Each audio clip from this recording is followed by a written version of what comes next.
Hello, my beautiful people. Good morning, good afternoon, good evening, depending on where you for the watch this my video. My people, as soon as know for this our channel, say we they bring gists. Apropos anything with no concern gist. Now with the land for this our channel. That's why you see say this channel with the column. Apropos Saga TV. Anyway, if you don't see that channel, no son and gist what they do for dear. My people, I beg, make una continue to encourage this channel by subscribing. Just subscribe. It don't take anything from you. Subscribe, put on your notification bell, like and share. I will also appreciate all of you when they watch our video, when they share our video, when also they like this our video. We really do appreciate you all. Okay, guys, I go leave una make una watch this video. This is our latest gist. May I leave una make una watch am. Okay, my people, I will see you now for my next video. Bye bye. Tornado. Or let's go wama view where you auto. So na so like be. No, emi ogbe ogi me ba ijore. Deba na mi ke gbe na Roland Deko. Roland Deko we. Wa gari digwe. Venu ya bani ma ve we ri ave ya bano we wa amana bano we wa be ri oni oge no. Keke nu ri aje. Oye, Abuja uje o. Oye, Kogu uje o. Roland Deko ojo we. Ave bano we wa. If you have a when we point Z, when we are moto ya mwame no here, ya luima ya she a veggie my yagbe because what see they top of when one any na ya no sunu wo yoga sunu but when man one. Imasa meju nuta Roland Deko. Wa one me point Z point okyan ya wu atapia pia okyan ya wu e we no ma no sike wa ya point Z ni we ga be we. When we are Louis when we are Bania Wabadesoe, when we are Gia Guno here, when we na egu we or siame no bado. Any kaoga arie, Latia wege go, or se on a filema code. But why get battle, na battle, and le caludo, academio toy. Not ya only woo academio toy, na well. No when you get latone do ye kewaya la lao, eda de beyana, wa wame yeku waya la lao. Wano bi ya manwa. Echo saloba ya nenu nana.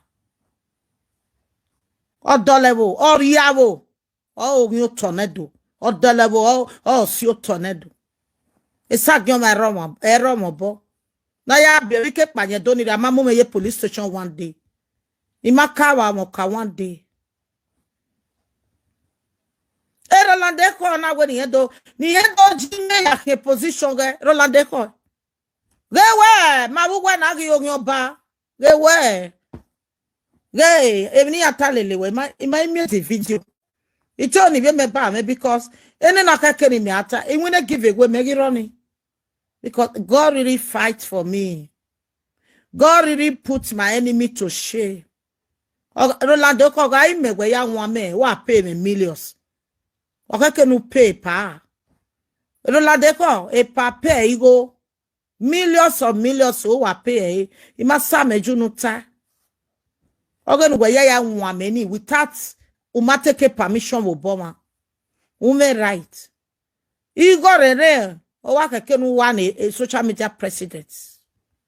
You are a disgrace you know who high no back. Keke no where they are when we take what J our gagawe. Cause some down. You were so wicked. Silo point Z. A silo point Z over a Roland Deko. Well, iya no rebo o e duoni. Iya no rebo. Ogi jore no ro. Ame wogi jore no ro. Unjoro zagu wayawa. Abori ya woni rotone du waga jore. Kemi no wagi na fie for one na. Ijore ra me bi jeme eme. Waga jore o. Waga jore ye. Anybody no give for one and ever tornado. No give you my zese. No give you one my one me badanea. No give you picture money that we boario double. No give our banjemima. No give you picture malele yakia. Uga one me aga me uga no ma tornado. Umozoni tia joko. Oga gbeju wa beru oga gbeju ba wo bichu wa. Aga ko wa ba no binya wo winya winner. mota ga mejo bono uje do okpoluwa ya ladia. Ide no kpoko ga mejo bono uje do okpoluwa ya ladia. Owo kan hian, ejoma hian, ededo hian, keke nuriri aje. Etu won ya oba ya no eri agbon eti no ge ya, eti omo bo no giro toni. Oki anzo veju wa ya gbe. Koma no gi me sign na yari abo. Koma no gi me sign na yari abo. Koma no gi me sign na yakio denu udan. Aga mi egugwa no ma. Wana wonu wate dojo abo dolebo. Wado change destiny ya. Wana mukwa se wa bege satellite man we e mona ni laji abebo ku no. Wana wu wa ya we bodan. Eboni oga eni ka oga ya ton oga ya ju wa wu neku. Eni ka wa ya fi eke gbuwa o.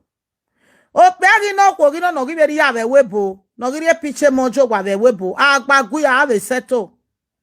Ami oru okpa ne agbagui ne be webo. Ugwonu ri eni o ma ni ugwonu ri ari ogo. Uga nwa me mi no ku oga degbo ohun. Eru ni na nu uga ri be nu meje. Uga mi ko balo begbe. No ri e piche gbe gari ogwa be webo. No mu eme gbe gyo bobo wa. No matter mi no ma ni riri uwe mujo sabo. Ken otonana bigwa wa mamujo bobo no bogba o enu gwa we man gwa gwi we bo I make nana gwi o ma tagbera gbeje ni rawi ju egbe o ma be tagbera gbeje be nu gwe e be gbu e kemi no ma riri ya gie we uwe mi ropa aga ku we bo gwa o ma de mi no ria uga ka ye bo ma wina o gwe nu rie bi ye ni ye na wegbe uga ka lu mo to ma gwe nu mo ti ye ni ye mune okay. Awe sunu omana miewe mi oga to saloba ya ri efin agbenu e we ga me nwa unwe get to ala no that level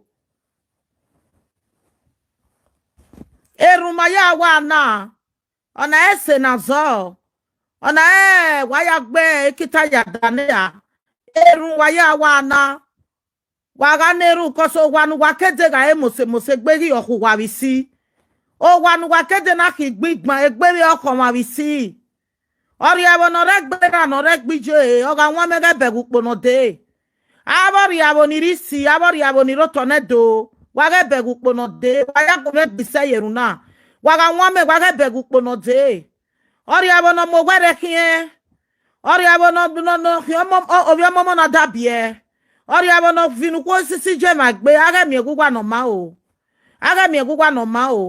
waga nwa mege mi egugwa no ma waga vi ogwe yo to na aga mi egugwa no ma oga era bi juojo to ga ma ogo saloba no do hudo gi ma gi na uwe ne mono jije bo ga mi ogogo uga nwa me ni ka oga ti we bagbe e fagbua eni ka oga juwa e ti Jesu Kristi no do mi mafa ise edene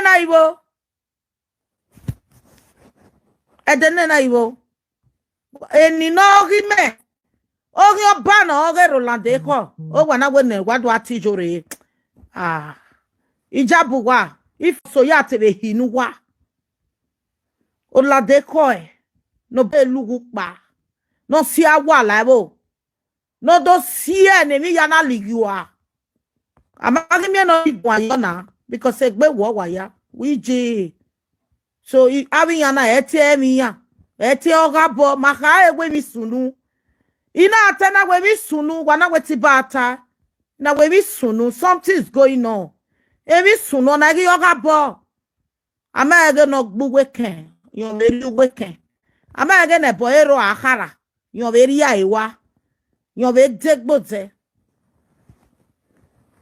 wagagbon ya neru eru mayana obi ma akukun na egi anoro tonedo egi anoro egbera anoro ebo na biewe no rori omo obi ma akukun ni ya amagwo mari emi uri emi no ogwo uri emi nu mie sonje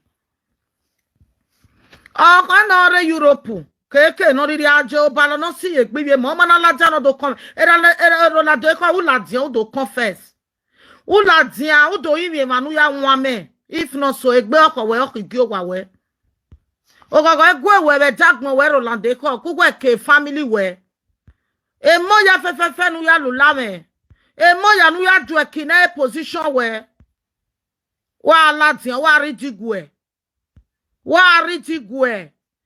egunu nu jo ninu ya lu ya jin ya lulame egunu wa be jo wa imi ya we ni ajabo we A video ni biare YouTube. Uwe ni ajabo we wa digwe. Kame ni ka oni ajabo. Kamo tornado ni ajabo. Kamo wopia woko ni ajive ni abiebe bo ni ajabo we. Kame moya ni risi we ni ajabo. Without that, Roland deko. Urula wokia wa ya aba dene kpoko. Urula wokia wa ya aba mota. Emiame no kwa kia dekun we. Aboga we mi nu okin emiame nu we. Ohega we mi nu okin emiame nu we. Etio salopato ya ne runa nu we. Efe nu do si ye wo gbe for how many years? Ama gu woga un dan. Woga wa dan. Wa ro obo. Awa no kwa kete gbo ga re Roland deko bo. Roland deko. Amenu won wo tornado ni o ka gbo e o. Amenu won o ka gbo e o. O wa nu me wo tornado na were gbe nu rigo bugwe Roland deko igo emi am o ga e. Igu o ga e. Ige baby o ga e. Iga sidete o ga e. Ko wa nuju ibiedo ya bo yo tornado. Una were gbe nu mi ya go. Wa gume me message na ge Roland deko we. Ige mi ame wa e. Ebe na ta ese wa do yin mo ya nu ya lulame. That is the only solution for you. Uwe yin edo yin agbon ya. Ogi mama gitana. E ba ma he ave togi ma. Even ma need wo bo we ni. Even me need ni wa gari digwe. Okay, eyan ni ka ave ni togi ya. But if anu ja nwa me wa gari digwe. Aga wo agbon gbere pe ma we. Apa women no what you got it what pay damage. Who pay talk back. Because you were so wicked, 0.z. Undan not level. In time when I get where mama me, in my time I go out to part and I get where mama. She's where I get where mama go ve my via get where who are me queveni. Who get me on it?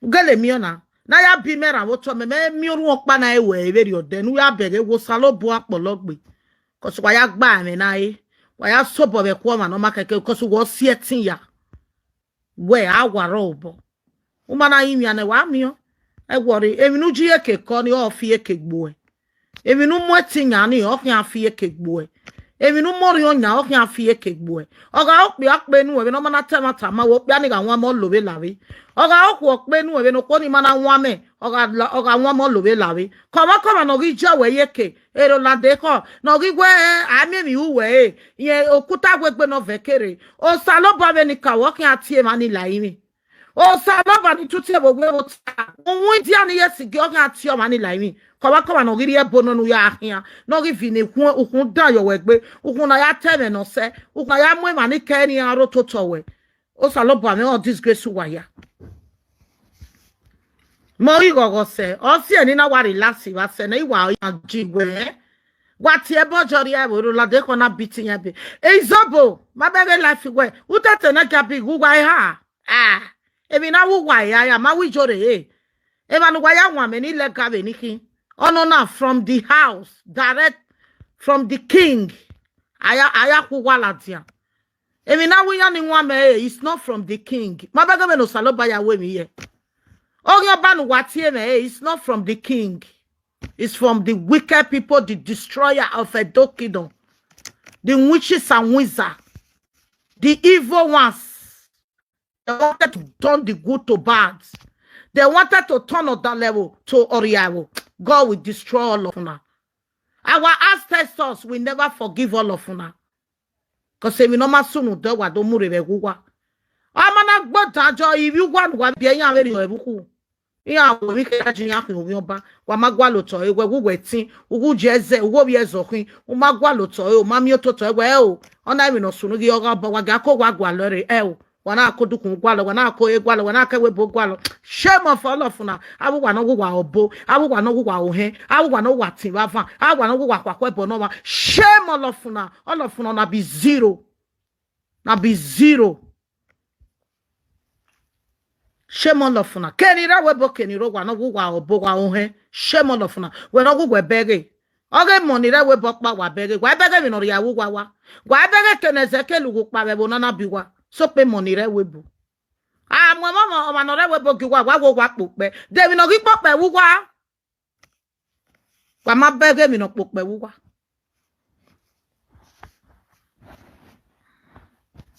Egbona mi o te se igele seli. O me sesha. Nika ko ware ne betun salobo. Before I can know what to do. Ati wa wi joro ogun oba ma wu wa ago ma no ogun oba. Wa kon de we wa pa bo ba be we. Wa yi meri ogun oba na wa me yeti gun wa won wa mo na muria. Inwina re gbelu wa wagbon. Ge na wa be na ya declare ogun oba e. Ah, this is taking ogun oba. Ogo ki owo ma mama. Ima so wa. Wa gwa le view, me no gwa mi le view. Ijore me yin ma. O wa ya solo ba. O saloba no forgive you wa. Gwa no ma ulele me ba na lele ba no ya gwa yo. Saloba no forgive you wa. Egbe me wo wa ya na. Play.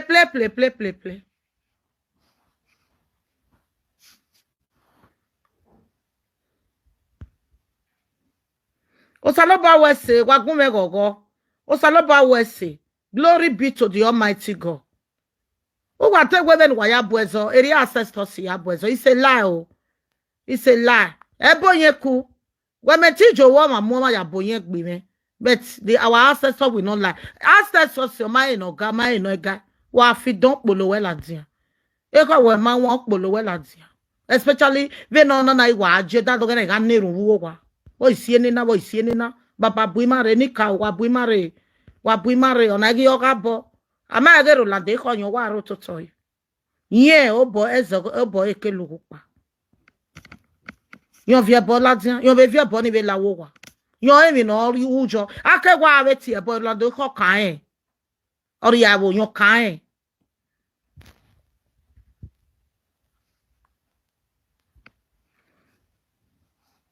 No matter. O si anagbona we lo wa. Anybody no harm and no get ya we who when no we. In the mighty name of Jesus. We ga we bet your man no get